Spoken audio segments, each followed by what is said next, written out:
أمريكا وإيران، الفخ اللي وقعت في المنطقة. جاهز تسمع؟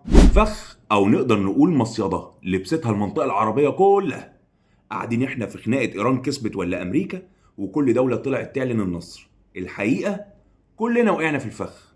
واحدة واحدة بقى كده معايا وتعالى نعرف ليه. خلينا نبدأ بإسرائيل.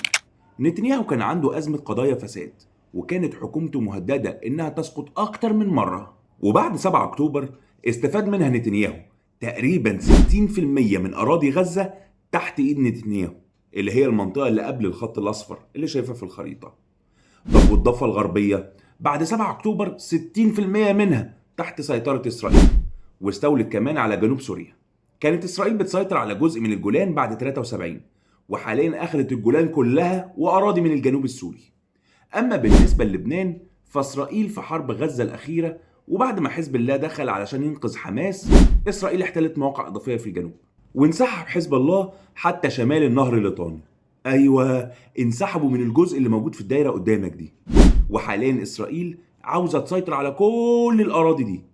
وطبعا نتنياهو كل ما الحروب تزيد عمره حكومته تزيد، على اساس انه الوحيد بعد بن جوريون، وده اول رئيس وزراء لاسرائيل، اللي اخد واستولى على اراضي اكتر وكبر حدود اسرائيل. فيظهر نتنياهو بصورة البطل وتستمر حكومته. اما بقى امريكا فالوضع اخطر بكتير. قبل ترامب كانت الصين وروسيا مسيطرين على فنزويلا وبنما وكولومبيا وكوبا، سواء الموانئ اللي بتسيطر عليها الصين او دعم عسكري مع روسيا. ده غير كل المضايق تقريبا كانت بعيدة عن سيطرة امريكا، مضيق بنما وملقا لناحية الصين وباب المندب وهورمز. وبعد ترامب امريكا سيطرت على بنما وفنزويلا، والدور جاي على كوبا وكولومبيا. وبدل ما تسيطر على هورمز وباب المندب ولعت فيهم، خلت شركات الشحن تعتبر الشرق الاوسط منطقة خطر. وبدل ما كانت شركات الشحن بتاخد من 4000 دولار للشحنة، بقت تاخد 14000 دولار للشحن، وده وفق تقرير CNN. نيجي بقى لإيران. كانت عليها عقوبات والبترول بتاعها بتبيعه بسعر أقل من السوق. بعد الحرب العقوبات هتترفع من عليها، يعني هتبيع البترول بسعره الحقيقي. ده غير ان مضيق هرمز بعد ما كان ببلاش وكان بيعدي منه من 100 ل 129 سفينة شحن، بقى بيعدي منه على حسب كلام الحرس الثوري 15 سفينة في اليوم، وهياخدوا دولار على كل برميل بترول. يعني السفينة اللي محملة بترول هيبقى حوالي تتكلف 2 مليون دولار.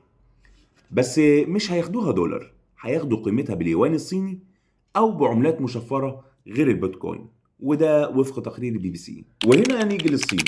الصين اتضرت علشان السفن بتاعتها اللي كانت بتعدي من هرمز بقى يدفع عليها فلوس علشان تعدي، وهتخسر يمكن حصة من البترول اللي كانت بتاخدها من ايران، او يمكن سعرها يزيد عليه. بس هي كسبت لما السفن تدفع باليوان، يعني الدولار مش هيبقى ليه اعتماد كبير في العالم، اصل 20% من طاقة العالم بتعدي من هناك. وكسبت ان الطريق البديل اللي كانت عاوزة تعمله امريكا اتضرب بمفك. الطريق اللي هو من الهند للامارات للسعودية والاردن واسرائيل، لان تكلفته هتبقى عالية. وفي تقرير CNN مع شركة اسمها كيب سونز، ودي اكبر شركة استيراد في الامارات على حسب كلامهم، قالوا ان شركات الشحن بدل ما كانت بتاخد 4000 دولار في الشحنة بقت تاخد 14000 دولار في الشحن، لان شركات الشحن شايفه ان منطقه الشرق الاوسط دي خطر واضطرابات.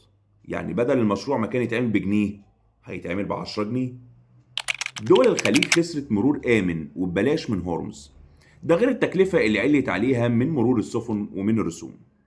الخازوق الاكبر بقى ان امريكا عملت تحالف في 30 دوله، مسؤولين عن ايه بقى؟ عن ضمان الملاحه. يعني تفتح مضيق، تقفل مضيق، تحط رسوم، امريكا بره عنها الموضوع ده خالص.